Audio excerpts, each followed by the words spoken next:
And if you live in a place like Canada, you know what it means to be told it's not as bad as it is.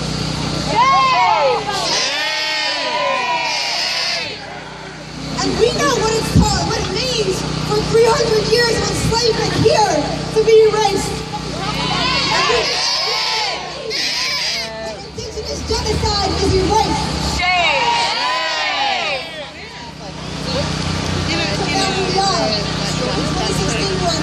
Black Lives Matter has to exist. Because we're still advocating for quality of life and for life itself.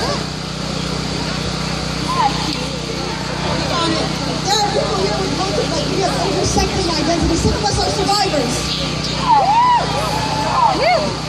And some of us were never meant to survive. And some of us haven't. Thank you. Some of us have not survived. That's why we're here today. Some of us are not allowed to even be survivors of violence. That's why we're here today. That's why as the sun is going down and we're starting to cool off, our bodies are getting a little colder, we're still here to get a little closer to each other.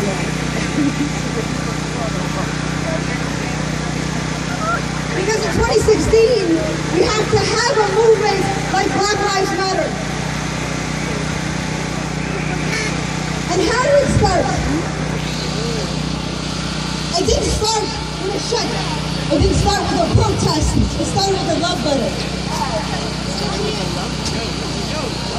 Black Lives Matter started with a love letter.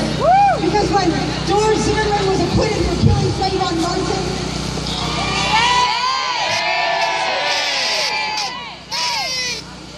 Alicia Garza wrote a love letter to black people. And it ended in 3 words. What were those 3 words? Black Lives Matter! What were they? Black Lives Matter! And Patrisse Cullors saw those 3 words and said, this is something, this means something, but guess what? It took an entire year for that seed to be planted and grow into what we see it is at today. Because that seed was planted. And when Mike Brown was killed in 2014,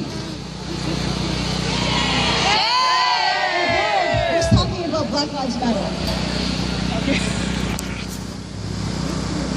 We are not a set of remarkable organizers, though remarkably good looking.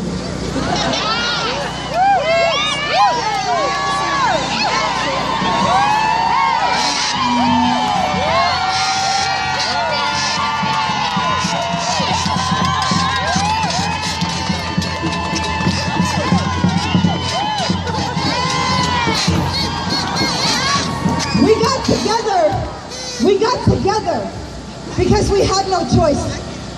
Because the reality of being black is whether you fight or not, you die anyway. And that is a hard reality to live. And so, we got together and we talked about Mike Brown. And then we talked about Jermaine Harvey.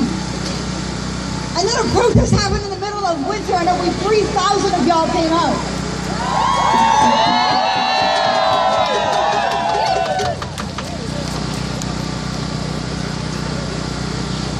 We are merely facilitators of what Toronto and Six Nations and Turtle Island and Anishinaabe territories, we are merely facilitating what was already here.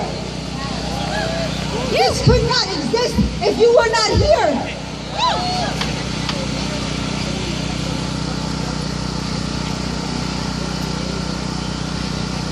And when Sandra Bland was killed, say her name. Sandra Bland! Say her name. Sandra Bland!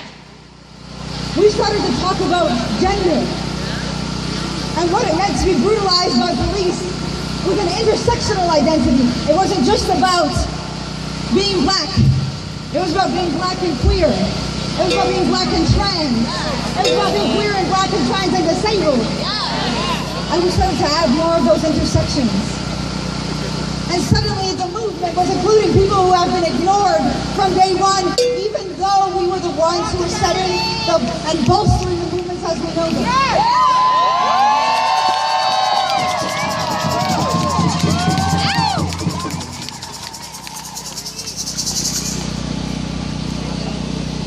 we were having a protest with over 3,000 people, the United Kingdom and London were also having a protest with over 3,000 people.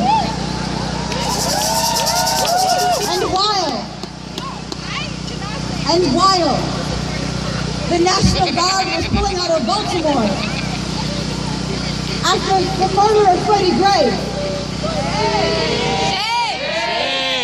black people in Palestine and in Israel were saying Black Lives Matter. And when Ferguson happened, Palestinians were saying, this is how you neutralize tear gas for the people on the ground in Ferguson.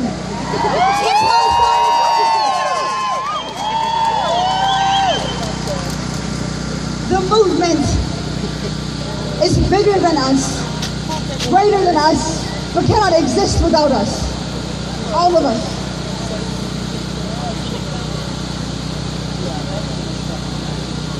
And here's the reality. It would be too easy to say, the reason why this can happen is because a group of people got together, really remarkable people, and did it. But no, actually, that would be too easy. In the same way that the Black Panther Party started 50 years ago this year,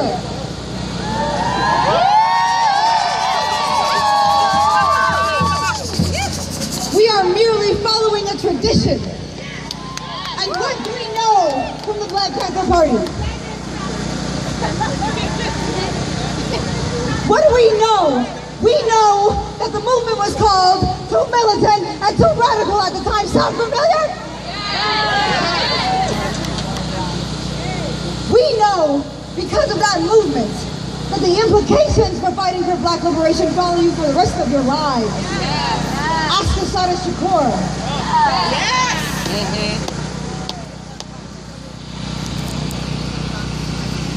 I need you to recognize what it means to be black people and advocate for blackness. Because we might be celebrated now, but we won't be able to get jobs. We will be harassed by the police. They will follow us home. They will accost us. As we move from one space to another, we have to walk in twos. I need you to understand what it means to be here on this flatbed now.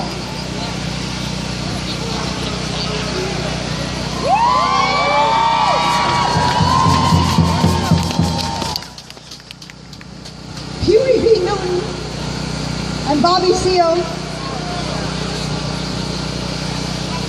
they were remarkable.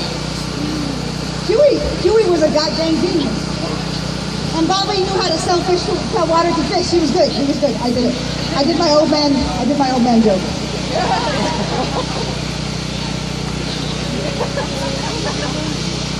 But they weren't remarkable, no. They became remarkable because they fought for justice, because they fight for freedom, because they fought for liberation. You too can become remarkable. When we fight for justice, we fight for liberation, we fight for freedom. We become remarkable then. Because that's all it takes. An idea becomes a vision, and a movement actualizes around it. And are we not all full of ideas?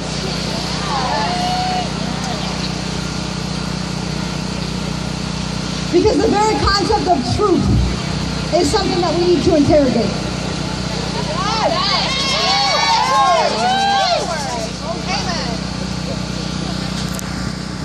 You know who has helped us out the most? Sex working economies. Sex workers have been the most responsive to the work that we have been doing.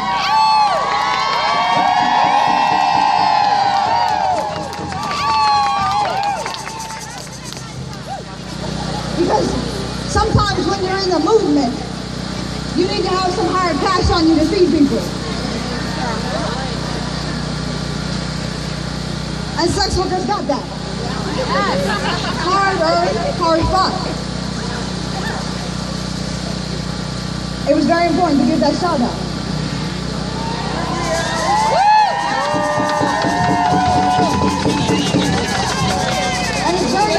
I'm going to tell you all, too. In the same way that I can say this movement cannot exist without you, and it can't.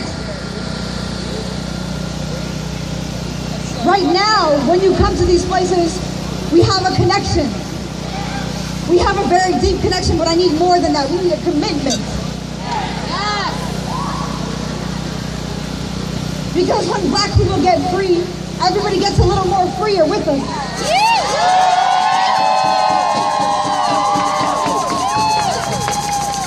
And so it's not just about coming to a rally, they'll always come. It's not just about donating when you have it, they'll continue to donate. It is the unglamorous work. It is the unglamorous activism. It is the conversations that you have that are hard and break your heart and no one else overhears. Because let me tell you something.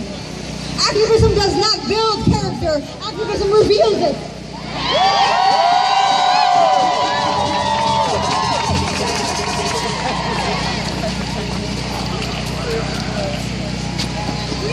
Activism doesn't build character, it reveals it. And so if we are the most passionate about disability justice, for example, but don't fight for Black lives, riot where you're fighting. And if you fight against poverty, but you don't fight against Black lives, riot where you're fighting. And if you fight against white supremacy, but somehow don't fight for indigenous sovereignty, right where you're quiet.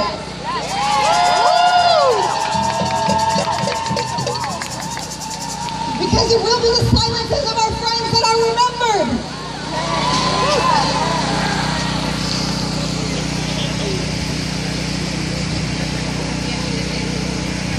This entire week, this team and the larger team of allies and community organizers and newly enlightened people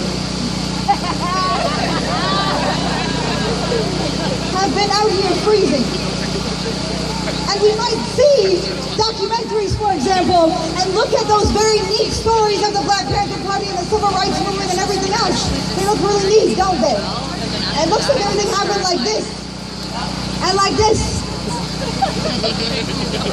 But it didn't happen that way. It looked like this. It looked like days on end of being told. Of crisis after crisis. Of exhaustion. It felt like being run into the ground. That's what activism is too.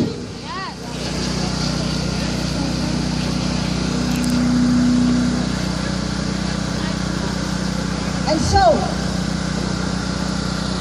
how do we move from a connection to a commitment? What is it going to take for you to commit to Black liberation? What is it going to take for you to commit to Black liberation? Because for those of you who fight for us, we are so grateful and humbled. And for your friends who aren't here, or your families who aren't here, what conversations can you have? What words can you put together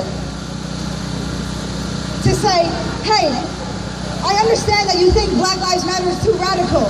I understand that you don't think that we should shut shit down, that we should occupy. But let me ask you something. Are you more invested in justice or order? Yeah.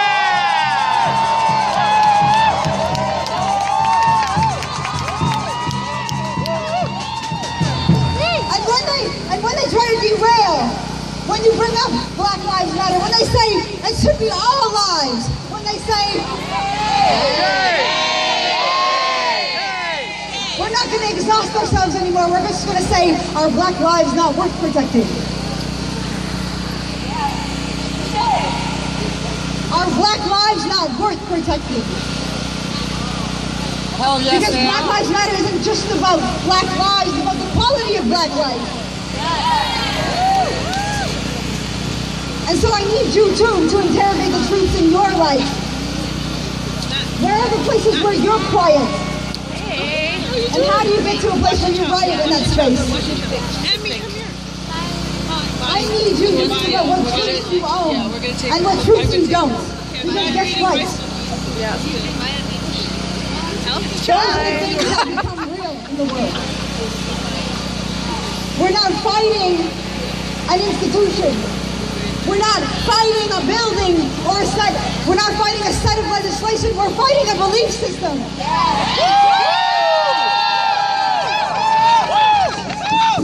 One that will surpass Chief Saunders. One that will surpass John Tory. And so we need an intervention now. We need an intervention now.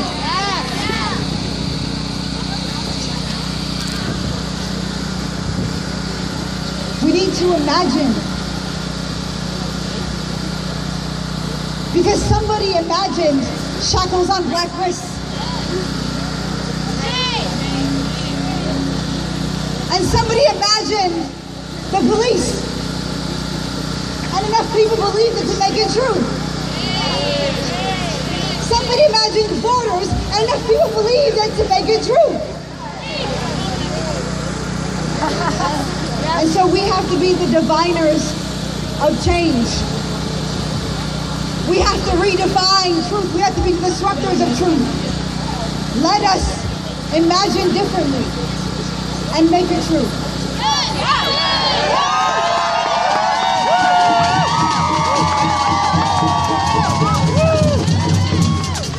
Black Lives Matter, y'all.